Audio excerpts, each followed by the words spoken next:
ओम परमात्मने नमः। हे मेरे प्रिय बंधु, जैसा कि आप सभी लोगों ने टाइटल में पढ़ ही लिया होगा कि आज हम लोग चर्चा करने वाले हैं मेरे प्रिय बंधु कि हमारे जो प्रिय ब्रह्मचारी हैं उन्हें कौन कौन से व्यायाम करने की आवश्यकता है और कौन कौन से व्यायाम मैं स्वयं करता हूं और आपको करने की परम आवश्यकता है, यह समझने का प्रयास करिए कि अगर मेरे प्रिय बंधु ब्रह्मचारी व्यायाम नहीं कर रहे हैं या योग नहीं कर रहे हैं तो निश्चित ही वो ब्रह्मचर्य का पालन लंबे समय तक नहीं कर सकते। क्यों?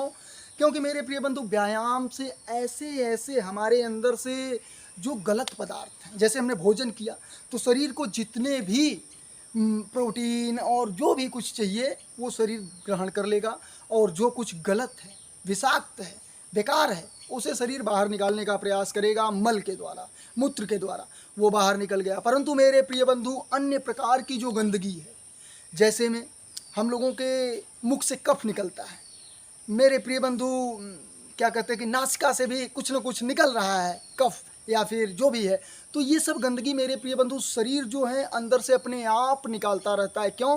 क्योंकि अगर ये गंदगी शरीर में रहेंगे तो शरीर रोग हो जाएगा, रोगी हो जाएगा शरीर, तो फिर क्या ब्रह्मचर्य, क्या ये क्या वो, कुछ करने लायक नहीं वो व्यक्ति।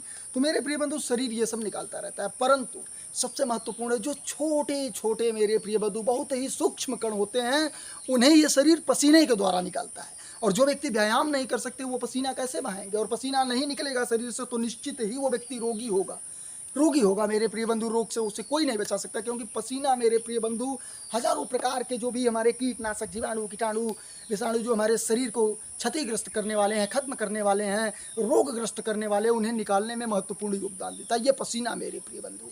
अन्य प्रकार से जो हमारा शरीर मल को बाहर निकाल रहा है, अन्य प्रकार से जो भी कचरा बाहर निकाल रहा है वो तो निकाल ही रहा है, लेकिन पसीने से जो निकल रहा है वो अत्यंत महत्वपूर्ण है। इसलिए हमारे शास्त्रों में मेरे प्रिय बंधु योग, व्यायाम, इन सब के विषय में बहुत अधिक विस्तृत तरीके से बताया गया है। आयुर्वेद में भी बताया गया, अन्य प्रकार से भी बताया गया। और आज हम लोग जो चर्चा करने वाले हैं कि हम लोगों को, जो हमारे प्रिय ब्रह्मचारी हैं, उन्हें कौन कौन से व्यायाम करने की आवश्यकता है, जिन्हें हम लोग ब्रह्मचर्य का पालन करते हुए करें और ब्रह्मचर्य का पालन लंबे समय तक करने में जो व्यायाम हमारे लिए सहायक हों। तो सहायक हों इसके लिए मेरे प्रिय बंधु हमें व्यायाम करना चाहिए। ये मुग्दल, मुग्दल मेरे प्रिय बंधु आप लोगों को पता ही होगा, मुग्दल आप लोग बना भी सकते हैं, खरीद भी सकते हैं।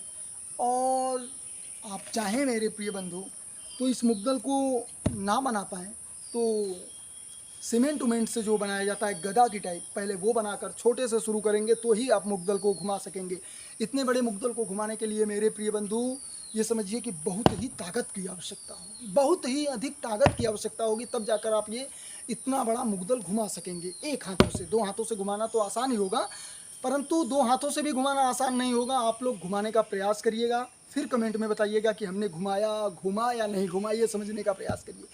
ये मुग्दल मेरे प्रिय बंधु हम लोगों को घुमाना अत्यंत आवश्यक है। ये समझिए ये मुग्दल क्या काम करेगा। ये मुग्दल मेरे प्रिय बंधु हमारे ऊपरी शरीर की संरचना को पूर्ण रूप से, जो एक स्वस्थ शरीर चाहिए हम लोगों को, वैसा ये आकार देने में सक्षम है। सिर्फ और सिर्फ एक मुग्दल पूरी ऊपरी शरीर को, यहाँ से लेकर ऊपरी शरीर को पूर्ण रूपेण में कोई भी व्यायाम नहीं करता मेरे प्रिय बंधु, ये समझने का प्रयास करिए।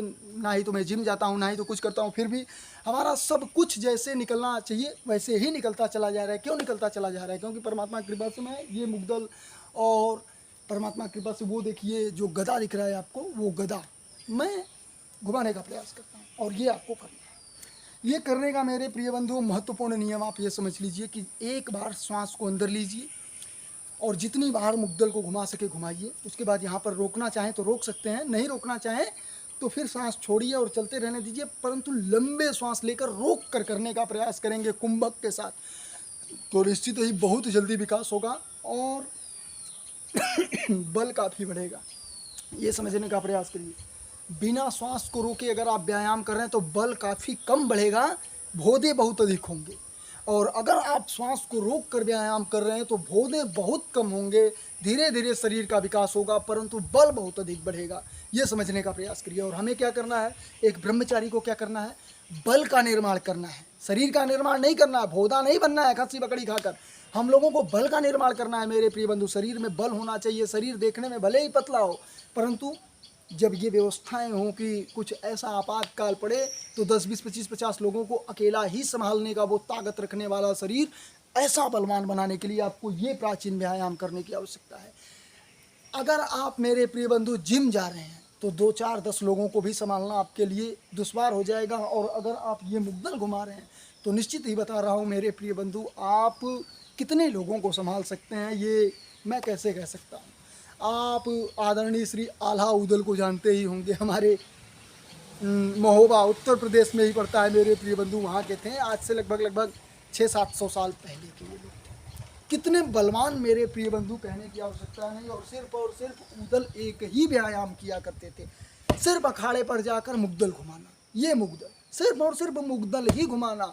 और वो बलवान मेरे प्रिय बंधु कि ऐसे उठा के हाथी को फेंक दे जैसे मुग्दल रहा घुमाए। ये समझने का प्रयास करिए। एक ही हाथ में मेरे प्रिय बंधु हाथी को मार दे तो हाथी जमीन पर गिर जाए। इतनी ताकत, इतनी ताकत। और ये नहीं कि इतना वजन भी उनका होगा या उतना वो मोटे तगड़े होंगे, उतना मोटे तगड़े नहीं, बहुत ही फुर्तीला शरीर होगा, बहुत ही फुर्तीला। और बहुत ही मेरे प्रिय बंधु ये समझिए कि चुस्त दुरुस्त शरीर जिसे कहा जा सकता है, लचीला शरीर जिसे कहा जा सकता है। ऐसा नहीं कि वो सिर्फ और सिर्फ खसी बकरी खाकर भोदा हुए हों, वो सब तो खाना भी दुश्वार है उन लोगों के लिए। वो लोग मेरे प्रिय बंधु अत्यंत बलवान, अत्यंत बलवान। तो वैसा बलवान बनने के लिए हम लोगों को ये कार्य करना होगा। एक ब्रह्मचारी अगर व्यायाम नहीं कर रहा है तो निश्चित ही वो ब्रह्मचर्य का पालन नहीं कर सकते। बिल्कुल आप मानकर चलिए कि वो ब्रह्मचर्य का पालन कर ही नहीं सकते अगर वो व्यायाम नहीं कर रहे हैं प्रतिदिन। क्योंकि पसीना नहीं निकलेगा तो वीर्य नाश होगा, वीर्य निकलेगा। और अगर आप पसीना निकाल रहे हैं तभी वीर्य बचा सकेंगे, ये समझने का प्रयास करिए। और वीर्य बचाना हमारा लक्ष्य नहीं है।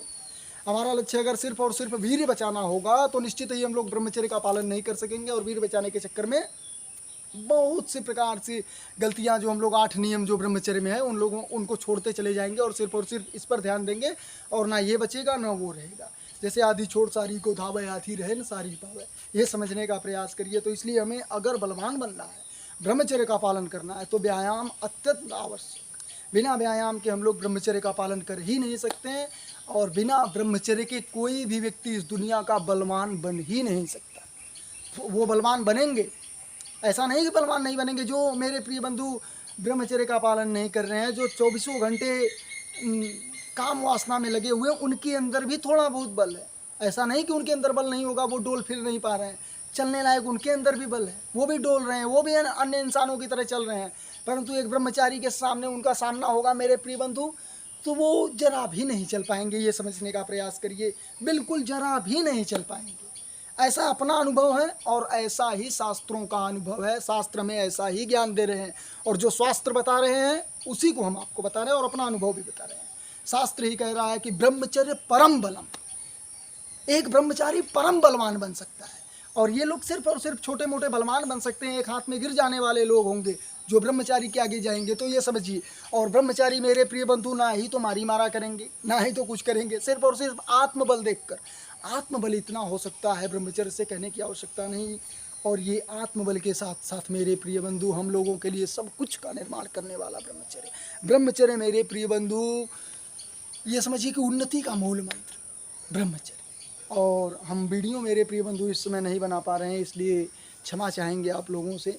परंतु थोड़ा व्यस्तता के कारण इस समय हम वीडियो मेरे प्रिय बंधु बनाने में अपने आप को असमर्थ पा रहे थे। परंतु अब वीडियो कुछ दिनों के बाद ये समझिए कि लगातार आप लोगों को वीडियो मिलेंगे। और ये वीडियो मेरे प्रिय बंधु हर एक ब्रह्मचारी के पास आप शेयर करें, साझा करें, जिससे अन्य लोग जान सके कि मेरे प्रिय बंधु हमारे जीवन में, ब्रह्मचारी के जीवन में, एक ब्रह्मचारी अगर व्यायाम नहीं कर रहा है तो निश्चित ही ब्रह्मचर्य का पालन वो नहीं कर सकते हैं। किसी भी ऋषि मुनि को सुन लो, किसी भी संत को सुन लो, किसी भी शास्त्र को पढ़ लो, वहाँ पर यही लिखा मिलेगा कि ब्रह्मचर्य का पालन करने के लिए आपको कठिन मेहनत की आवश्यकता होगी, व्यायाम की आवश्यकता होगी। बिना इसके ब्रह्मचर्य पालन किया ही नहीं जा सकता। पसीना बहाना होगा तभी वीर्य रुकेगा। पसीना जो व्यक्ति नहीं बहा पा रहे हैं वो सिर्फ और सिर्फ वीर्य बहा रहे हैं। और वीर्य बहाने वाला कमज़ोर होगा, पसीना बहाने वाला मेरे प्रिय बंधु बलवान होगा। और अगर आपको बलवान बनना है, बलवान बनने की स्थिति ये नहीं कि सिर्फ शारीरिक रूप से बलवान, ये नहीं कि सिर्फ और सिर्फ ये शारीरिक रूप से बलवान। शारीरिक रूप से बलवान सबसे निम्न स्तर पर होते हैं ब्रह्मचारी। शारीरिक रूप से मेरे प्रिय बंधु दुनिया की कोई ताकत उन्हें नहीं पा सकती एक ब्रह्मचारी को। परंतु ब्रह्मचारी के लिए शारीरिक बलवान सबसे निम्न है। उसके बाद आता है मेरे प्रिय बंधु दिमाग का बल। ये समझिए। और उसके ऊपर भी आता है आत्मबल, और वो आत्मबल मेरे प्रिय बंधु सिर्फ ब्रह्मचर्य से पाया जा सकता है, सिर्फ और सिर्फ परमात्मा की कृपा से ही पाया जा सकता है। परमात्मा से जुड़े रहिए, ब्रह्मचर्य का पालन करिए, व्यायाम करिए। चलिए वीडियो को यहीं पर समाप्त करते हैं। बहुत बहुत धन्यवाद आप सभी का। ओम परमात्मा नमः।